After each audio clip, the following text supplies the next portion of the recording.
Hello everyone, O'Riordan here from Main Event Mike, here to once again talk about this world that is professional wrestling.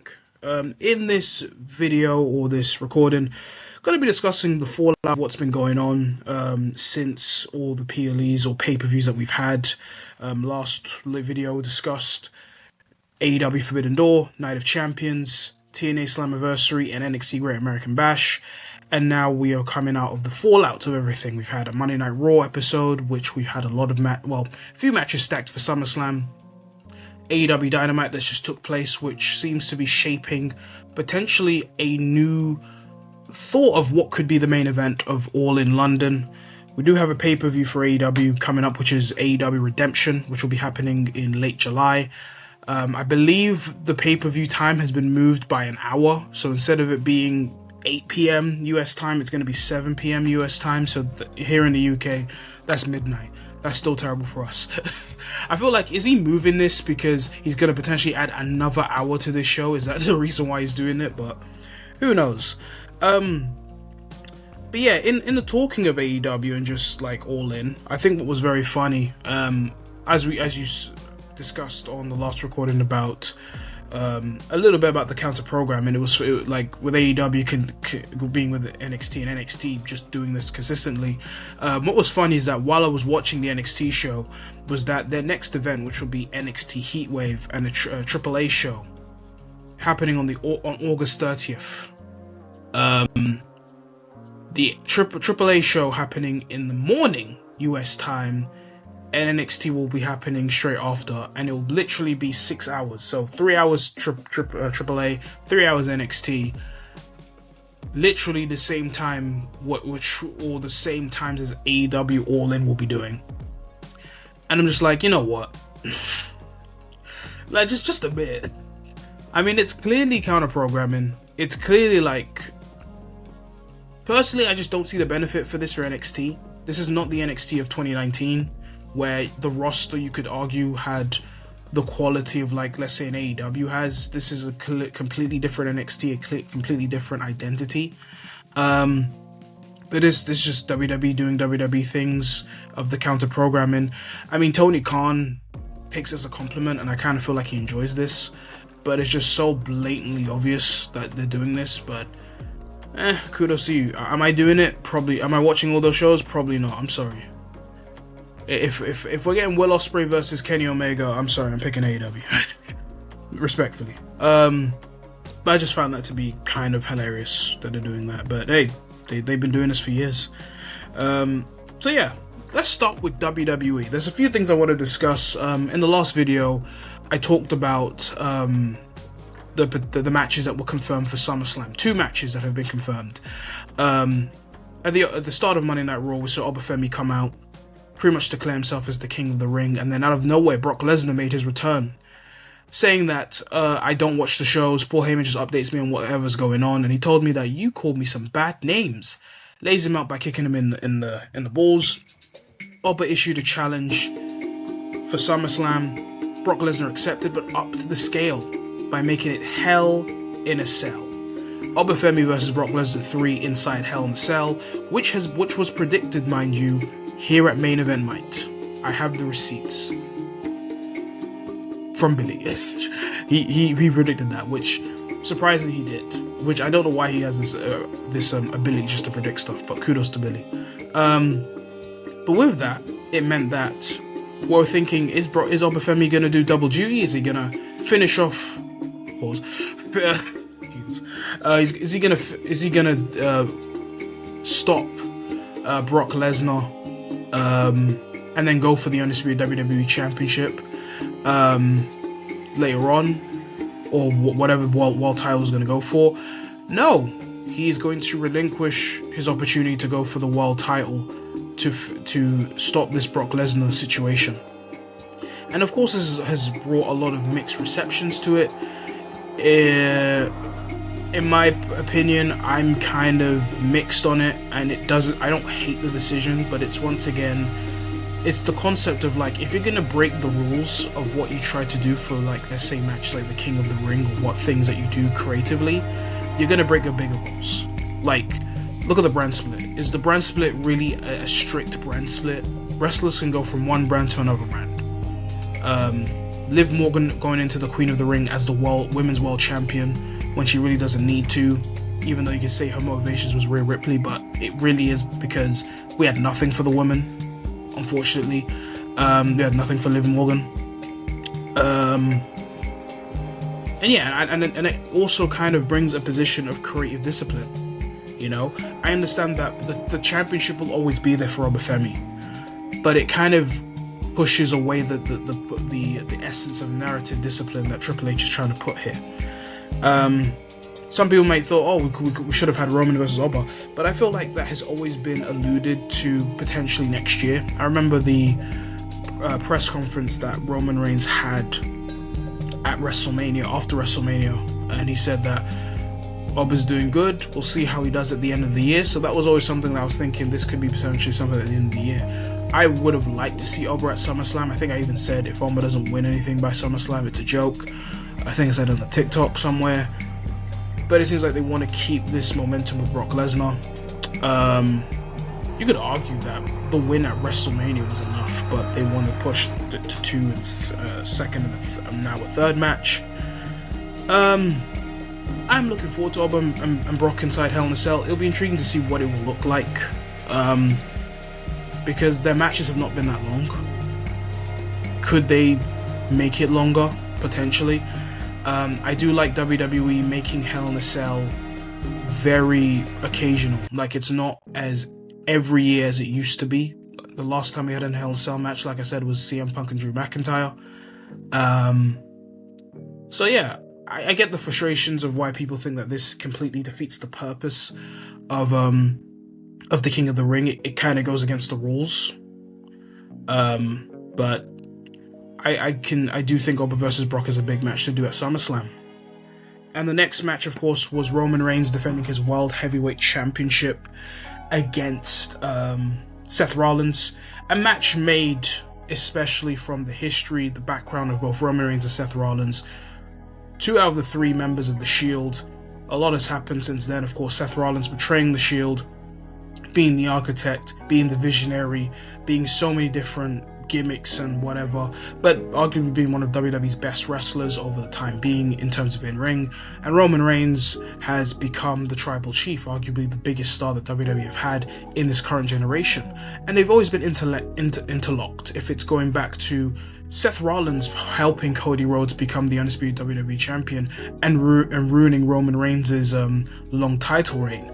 If it was even beforehand when he was trying to play mind games with Roman Reigns in terms of him breaking up the Shield. I remember, I think it was Royal Rumble 2021, I might be wrong, when he came out in a Shield gear and pretty much played 4 mind games on Roman Reigns. Or taking his right-hand man and Paul Heyman away from him and creating the Vision. So there's a lot of things in this story between Roman and Seth Rollins. There's a lot of hatred from Roman Reigns' point of view. There's a lot of bitterness from Seth Rollins' point of view. And it'll be very intriguing to see how this kind of results, as this is technically, potentially the last time these two face off. It almost feels like it is, with how Seth Rollins said it in the promo on Monday Night Raw.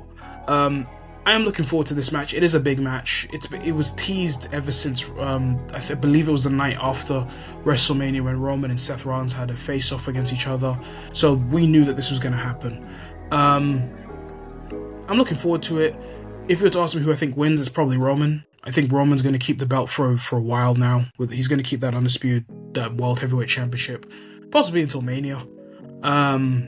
So this will be a very big match for arguably the biggest night of the summer. At SummerSlam, it is a 2-night event, and they want to keep it that way. So yeah, I am looking forward to that match.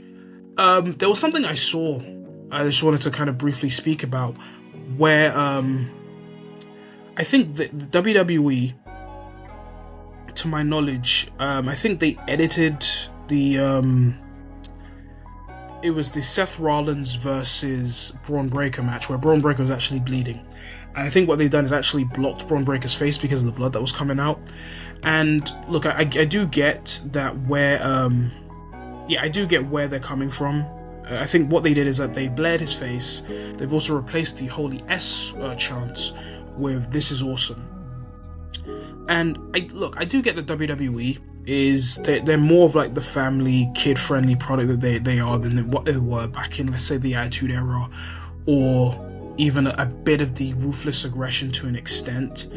But I think blood can still be enhanced for certain moments, especially in WWE. It's been the thing that has enhanced so many moments. If you want to go back to Stone Cold versus Bret Hart, that match, the face of Stone Cold going through the agony as Bret Hart was putting him in the sharpshooter and he's trying everything possible to get to the bottom rope, that's an iconic moment. Becky Lynch, when she got punched in the face by Nia Jax accidentally and you see her bleeded up face, that almost amplified Becky Lynch even more when she was going through her push. I'm not saying like Braun Breaker's being blooded up is going to elevate him, but it's more to say that when you have moments of, let's say, blood and whatnot, and it's accidental, and of course you want to do things, it kind of ruins the aspect of kind of like amplifying it, or even going back to when Eddie Guerrero was literally a bloody mess against JBL, you know, or 90% of Ric Flair matches. So I think it's just to kind of showcase where WWE is currently is right now. I get it, but this is gonna happen. I think Brock and Ober's probably going to bleed it. You're going to blur that out? No. So, it is a bit odd, but WWE's got WWE. Wanted to talk about... I think when this video comes out, SmackDown would have ended, so I think it's fine to kind of talk about SmackDown. I've seen the spoilers. I probably will check it out and find out what happens. I'm still in a not great relationship with SmackDown. I kind of pick and choose what I want to watch. I believe that the 3-hour times are ending, so that's fine too. One of the big spoilers, and I would say don't say it, well, ignore this part because I'm going to talk about SmackDown spoilers, but by the time this comes out, SmackDown have already happened. Jey Uso and Cody will be competing in a number 1 contenders match to challenge Sami Zayn for the Undisputed WWE title on Monday Night Raw, which will be this coming Monday Night Raw. And I'm scared. The reason why I'm scared is because Monday Night Raw is going to be in Chicago. CM Punk, I feel like, is coming back. It just makes sense. And I'm very scared that, I've heard that Cody Rhodes wins the match with Jey Uso. I don't know why Jey Uso's in the number 1 contenders match, but fairs, whatever. I get it. There's history with both men, Cody and Jey, so that too. Sorry to any Jey Uso fans. Yeah, I'm scared that Cody's going to win the title back, isn't he? Cody's going to be a 4-time champion, and then we're going to set up Cody Rhodes versus CM Punk at SummerSlam. Look, CM Punk on it. Cody Rhodes versus CM Punk alone is a fat match. It's a big match. It amplifies SummerSlam even more. Brock Lesnar, Obafemi 3, Roman Reigns, Seth Rollins, Cody Rhodes, CM Punk. Yeah. Does it suck that Sami Zayn's gonna have a potentially 1 week title reign and then lose it? Maybe it ends in a no DQ and then they can do a triple threat and then, I don't know, Sami and keep the belt for a bit longer. I wouldn't mind that. But I'm kind of scared. Like, we did this in February or March with Drew McIntyre and Cody, where Cody just got an immediate title shot out of nowhere. Look, at least he won a number 1 contenders match to get it, but it's like, and I like Cody. Don't get me wrong. I like Cody. I'm a fan of Cody. I think if he wins it, it feels like we're kind of stat padding him with multiple title reigns.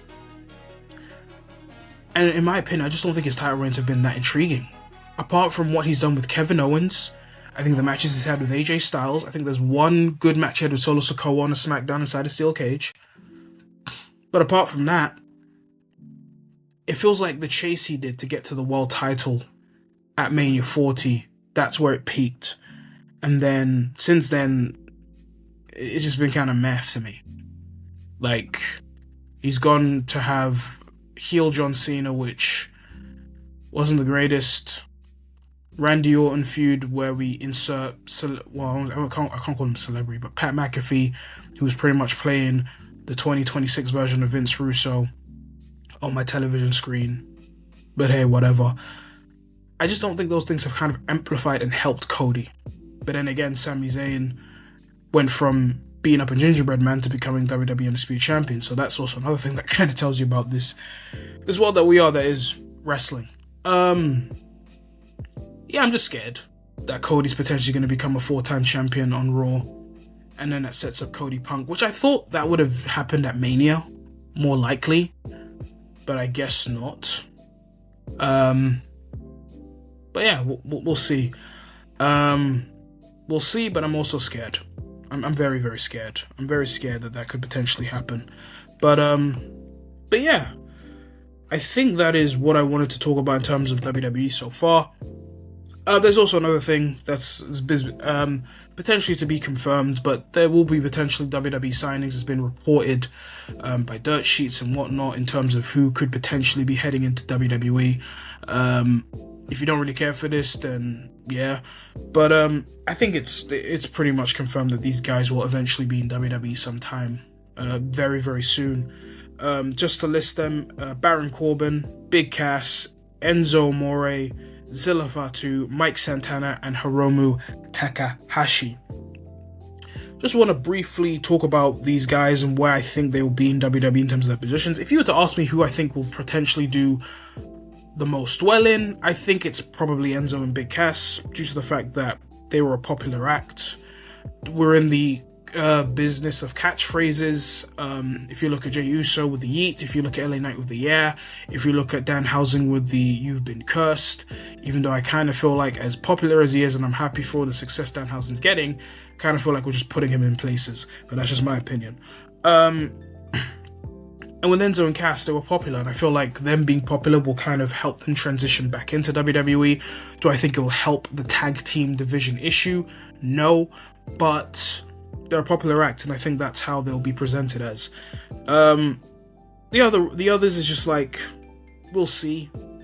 Zilla Fatu is someone who's always been rumored to come to WWE due to his lineage, being Jacob Fatu's brother. Him potentially being involved in the bloodline. We'll see if he ends up in NXT or he goes to the main roster and they kind of insert him into, I don't know, could he join Solo's group as like a rogued version of Jacob Fatu, and that brings confliction because they're clearly going to do a Bloodline versus Bloodline match at War Games, which I'm not super invested right now, but they have to do it. But yeah, he's someone who I do think will have some involvement in WWE down the line, and he's been someone who's been grinding for many years and has always showed an interest to just only go to WWE, so that doesn't really surprise me. The reason being is because he was spotted in the Performance Center not too long ago. Mike Santana, it seems like he is finishing up his time in TNA after losing the TNA World Title to Nick Nemeth at Slammiversary. And it seems like he's not going to be appearing in any TNA shows for the time being. It seems like he is heavily WWE bound. Like I said in the last video, I've really liked what Mike Santana's done since leaving AEW. He betted on himself, got to a singles run, did really well, grinded, and became a 2-time TNA World Champion. I don't know where he goes from here. I think he's clearly talented, but I think my hopes is really just on how TNA to WWE wrestlers have done. If it's Jordan Grace, who spent it way too long in NXT and then is somehow just stuck in main event, or Joe Hendry, who arguably was a very popular act, got his WrestleMania moment, and is just kind of feuding with the Vision right now. Hopefully it can be a different story for Mike Santana. I hope it is. But I just don't really have the biggest expectations for him going to WWE and being anything big, just based off of the past histories. But congrats to him because of how much he's done over the past few years. But I just don't have any big expectations. Baron Corbin is finishing up MLW and potentially heading to WWE. Just one of the top I'll just say one of the mid-card guys. Great finisher at the end of days. Had the opportunity of being one of the last matches for Kurt Angle, but done nothing with since then. And it'll be interesting to see what he does when he comes back. Maybe him and Braun Breaker can go back as a team. I like their team in NXT, but yeah, just another one. I don't know what you do with him. And Hiromu Takahashi, one of the best junior heavyweights from New Japan. I think he'll just be with Evil, to be honest. If you had asked me that Hiromu Takahashi would end up in WWE, I wouldn't have believed you, but that's just the times that we're in. But I think he'll just be with Evil. And yeah, I think those are going to be the things I'm going to discuss about in WWE for the time being. As we reach towards, there's a Saturday night main event in July in Madison Square Garden. Then there's SummerSlam. So yeah, those are kind of my thoughts on WWE so far. And it'll be interesting to see what happens next week. Let's quickly go to AEW. This past Wednesday, we had an episode of AEW Dynamite, a really good show, which is a good thing, because I kind of feel like when they have a pay-per-view that's good to great, the post-show after that usually is underwhelming. But this was a very strong show, a show that really built up the road towards redemption, towards All In, especially the world title scene. You could argue the main character of this show was technically the three wrestlers that I'm going to talk about, which is MJF, Will Ospreay, and Kenny Omega. Show started with a promo after the fact with Will Ospreay after winning the Owen Hart tournament.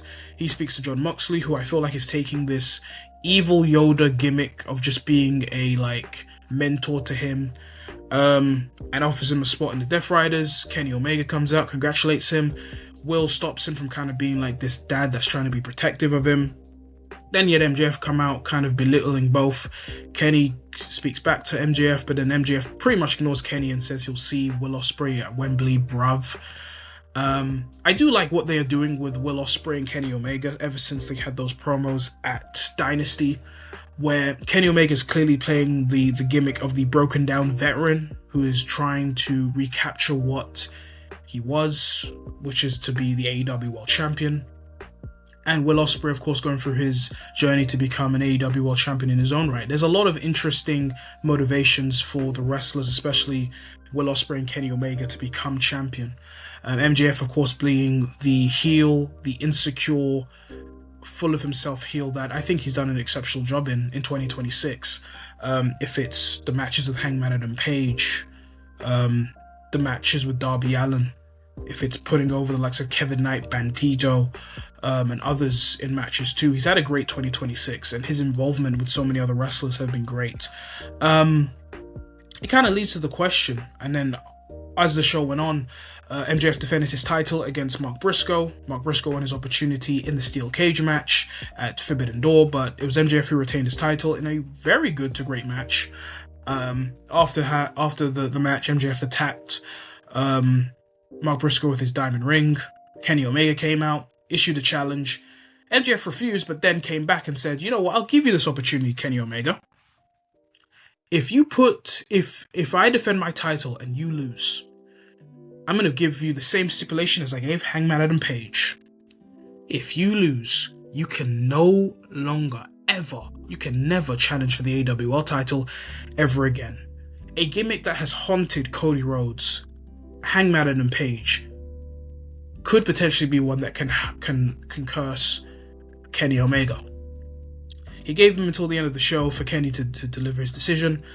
And then, of course, as the show went on, you had different perspectives, like the Young Bucks trying to hype up him in terms of he can do it, and then one of them's like, maybe not, this is a bit of a risk.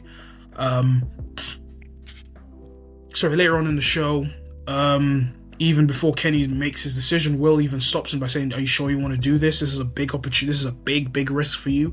It kind of shows the potential of what if Kenny doesn't win, he will no longer challenge the title.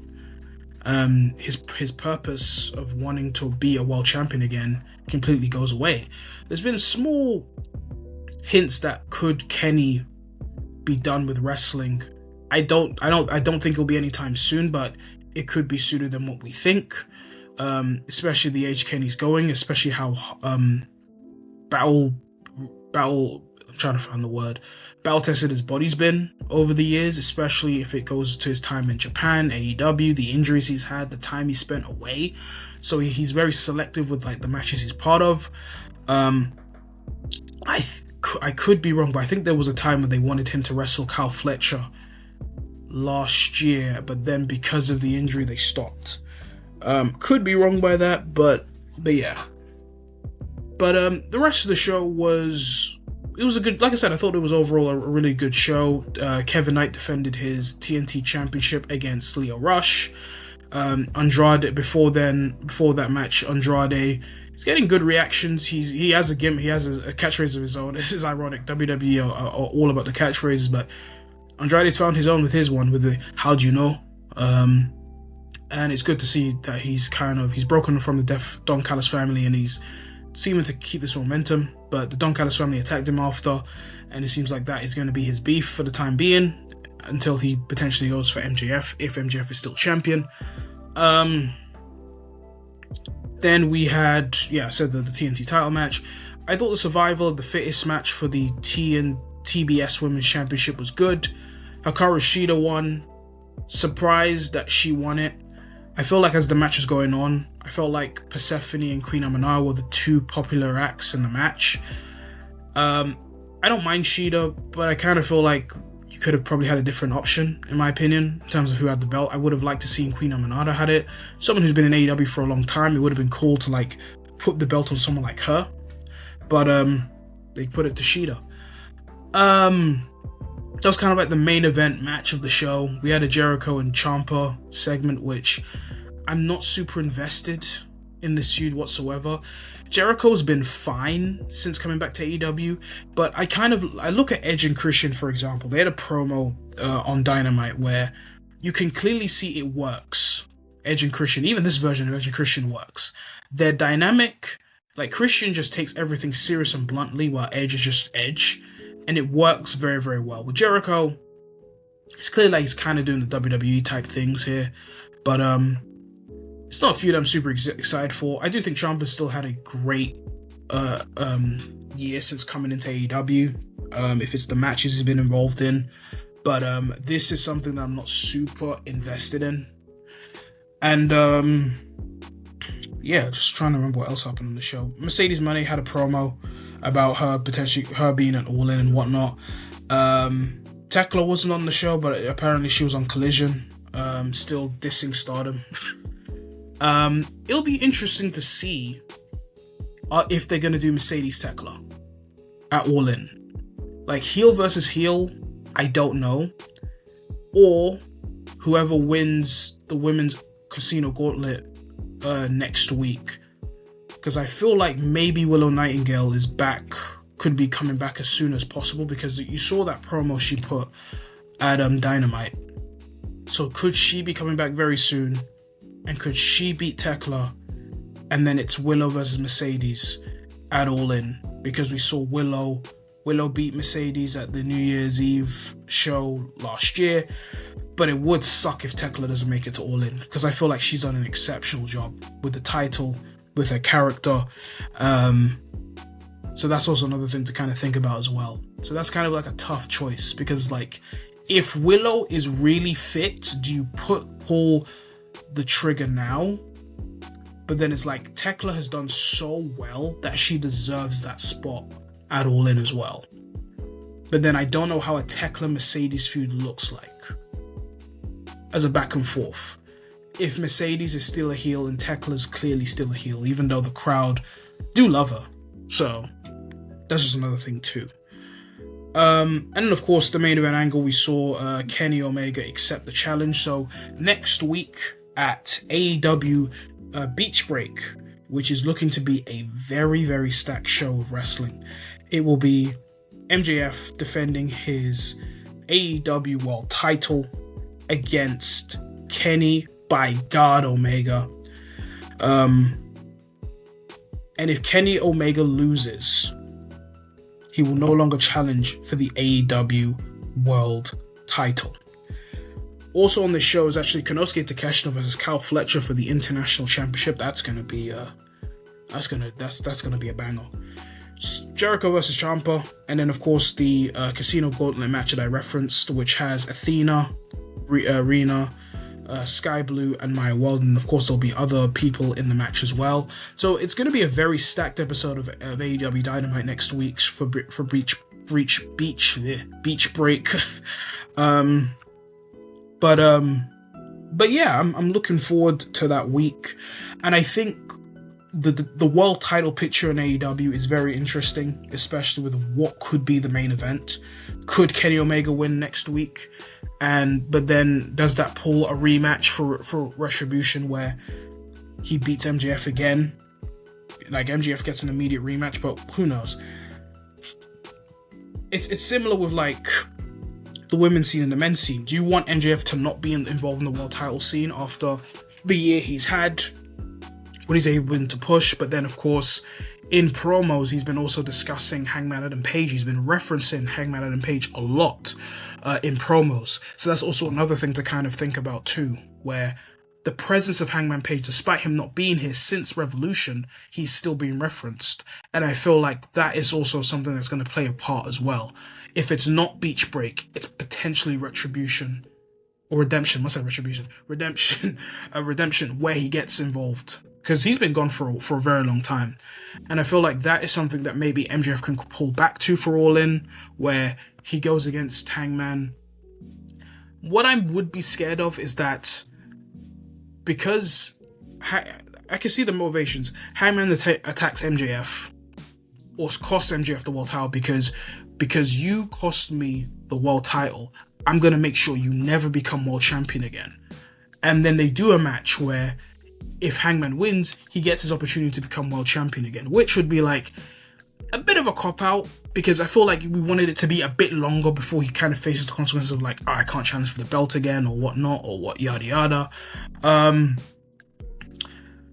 who knows? We're in the road to All In, which hopefully will be a great show.